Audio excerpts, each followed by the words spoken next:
distraído viviendo en cosas vanas. Me olvidaba de mí, me olvidaba de Dios. Fue necesario hacer una pausa, quedarme en casa para entender que nada es eterno, que todo pasa. Si Dios es conmigo, si en Él tengo fe.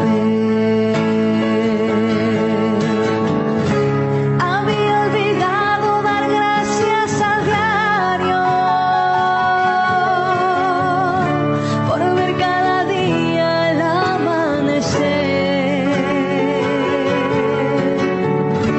por aquel abrazo que hoy me hace falta, porque hay en mi mesa algo para comer. Había olvidado que soy tan pequeño, tal vez uno más en el mundo quizás. Había olvidado que Dios es mi calma, mientras afuera hay tempestad. Fue necesario quedarme en casa para con Dios volverme a encontrar. Fue necesario quedarme en casa para con Dios volverme a encontrar.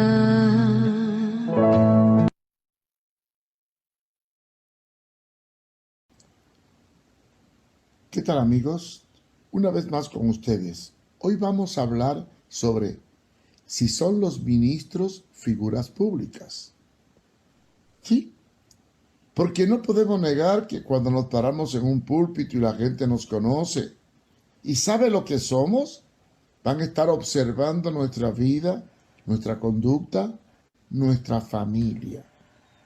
Y la pregunta que voy a hacer y que trataré de contestar en esta enseñanza es: ¿son los ministros, los pastores, los líderes religiosos figura pública?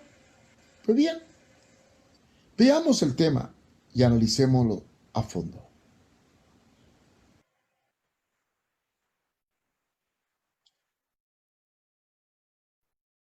¿Son los ministros una figura pública? Este es el análisis que vamos a tener en el día de hoy. ¿Son los pastores figura pública? Bueno, esto me lo he preguntado varias veces, ¿sí? Y debemos cuestionarnos hasta qué punto lo somos o no lo somos.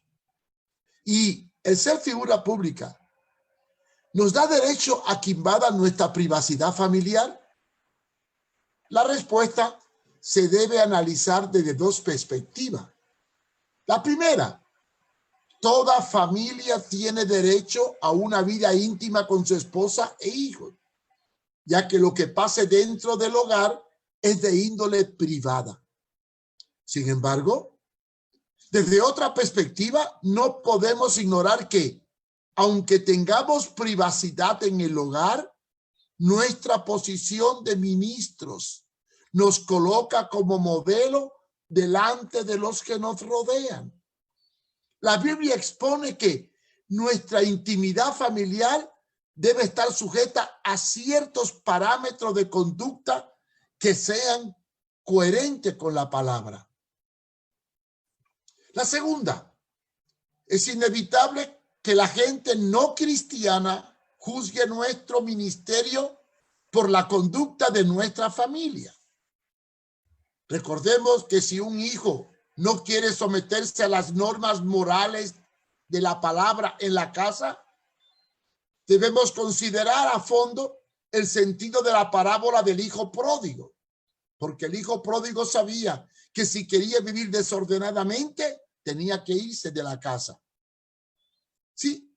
Además, el padre lo dejó tocar fondo y cuando volvió en sí, lo recibió con fiesta. Recordemos que esta parábola está enmarcada dentro de la cultura judía y de las normas de la formación ceñida a la palabra. Y en Deuteronomio capítulo 6, versículos 6 y 7 dice, grábate en el corazón estas palabras que hoy te mando. Incúlcalas continuamente a tus hijos. Háblale de ella cuando esté en la casa y cuando vaya por el camino, cuando te acueste y cuando se levante. Dentro de la cultura judía, el hijo tenía que sujetarse a las normas de la Torah o de la ley. ¿Cómo debe ser la familia de un líder religioso? El apóstol Pablo analiza el comportamiento del ministro desde diversas perspectivas y enfatiza el aspecto moral, incluyendo su relación dentro del hogar, siendo esto un parámetro de inspiración para la iglesia del Señor. En la primera epístola a los romanos, o a Timoteo, perdón, capítulo 3, versos 4 y 5, afirma que el obispo o ministro debe saber gobernar bien su casa, que tenga a sus hijos en sujeción con toda honestidad. Y después aclara que tal conducta debe ser correcta y afirma, porque el que no sabe gobernar su casa, ¿cómo cuidará de la iglesia de Dios? Así que, aunque en su intimidad familiar nadie tiene que meterse, es imposible que lo que allí ocurra, o sea, lo que ocurre en su casa, no trascienda fuera de la misma, existiendo para ella varias razones. Por eso es que Pablo enfatiza que sepa gobernar bien su casa. Vamos a ver las razones por las cuales debemos nosotros tener cuidados en nuestra conducta pública. Primero, porque estamos rodeados de gente que no son de la iglesia y que perciben desde afuera todo lo que allí ocurre. Fíjense lo que dice Hebreos 12:1. Teniendo en derredor nuestro una gran nube de testigos, dejando todo el peso del pecado que nos rodea, corramos con paciencia la carrera que nos es propuesta. También nos dice que debemos ser hospedador y receptivo a los hermanos que nos visiten. Debemos reflejar con el ejemplo aquello que le vamos a exigir a la congregación. Segundo, además, como ministro del evangelio debemos de andar rectamente en todo, no solo con los de afuera, o sea, con los del mundo, sino con los hermanos dentro de la iglesia y del hogar, porque somos cartas escritas, no con tinta, como dice 2 Corintios 3:2. Y nuestra vida son leídas por el mundo, según sean nuestras actuaciones, porque tenemos que brillar para los demás. Tercero, el ministro debe ser consciente que, como tal, todo el mundo le está observando, aún más allá de su vida pública. Y debe cuidar de no caer en descrédito, porque según sea su testimonio, así será su credibilidad y autoridad. Es por ello que Pablo afirma, también conviene que tenga buen testimonio de los extraños, de los de afuera. En otra versión dice de los de afuera, porque no caiga en afrenta o descrédito y en lazo del diablo. Tenemos que cuidar nuestra reputación, nuestra integridad y no caer en descrédito. También en el cuarto, aunque tengamos intimidad en nuestra casa, no hay nada oculto que no salga a la luz. Y según la palabra, nuestras obras serán reveladas por medio de nuestras actuaciones o frutos. Y la misma se hará evidente en nuestro diario vivir. Porque Mateo 7:16 enseña que por sus frutos los conocerán. Porque no hay nada oculto que no se manifieste, ni nada escondido que no salga a la luz. Quinto, también el apóstol Pablo ordena a los líderes de la iglesia que sean ejemplo en todo. Y lo enfatiza muy bien cuando dice a Timoteo: ninguno tenga en poco tu juventud, pero sé ejemplo de los fieles en palabra, en conversación, en caridad, en espíritu, en fe, en limpieza. 1 Timoteo 4:12. Y cuando le escribe a Tito, le es más explícito y le dice: mostrándote en todo por ejemplo de buenas obras, y en doctrina haciendo ver integridad, gravedad. ¿Sí?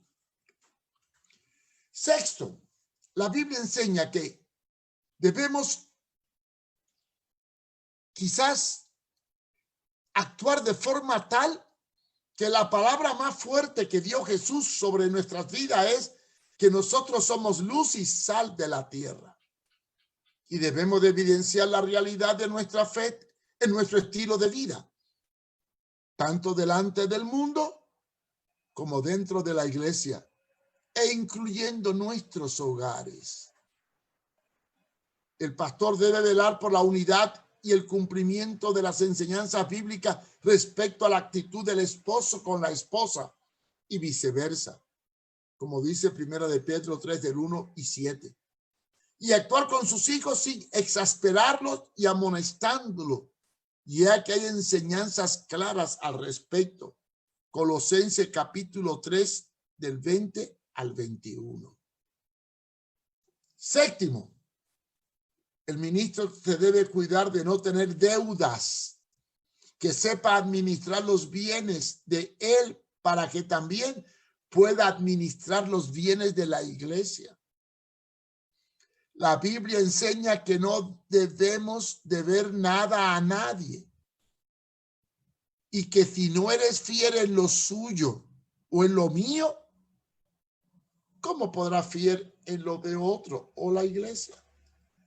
Romanos 13 del 7 al 8 dice: pagad a todo lo que debáis, al que tributo, tributo, al que impuesto, impuesto, al que respeto, respeto, al que honra, honra.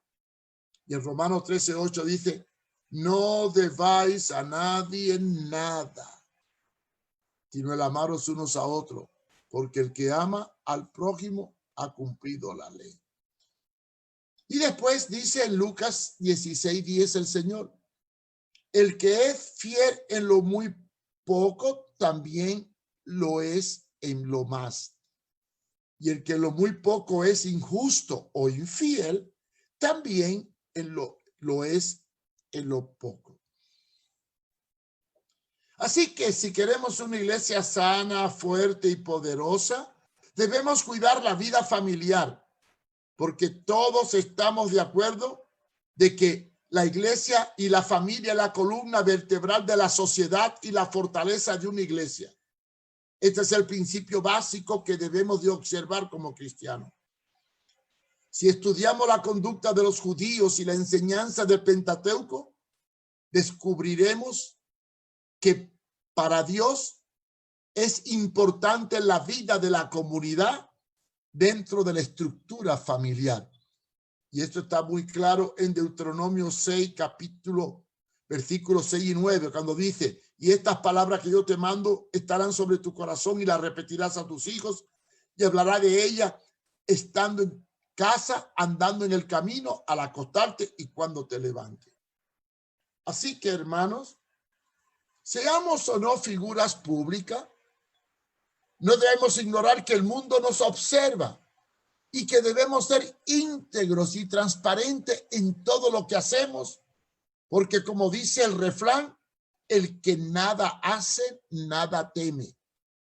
Y el mundo nos está viendo y ninguno tiene que tener en poco tu juventud, sino que tenemos que ser ejemplos de los fieles en palabra, conversación, caridad, espíritu, fe y limpieza. Porque para esto hemos sido llamados, pues Cristo padeció por nosotros para darnos ejemplo, a fin de que nosotros también demos ejemplo. Y unos pensamientos del gran científico Albert Einstein dejó un pensamiento que lo debemos tomar y calar. Dice, dar ejemplo no es la principal forma de influir en los demás.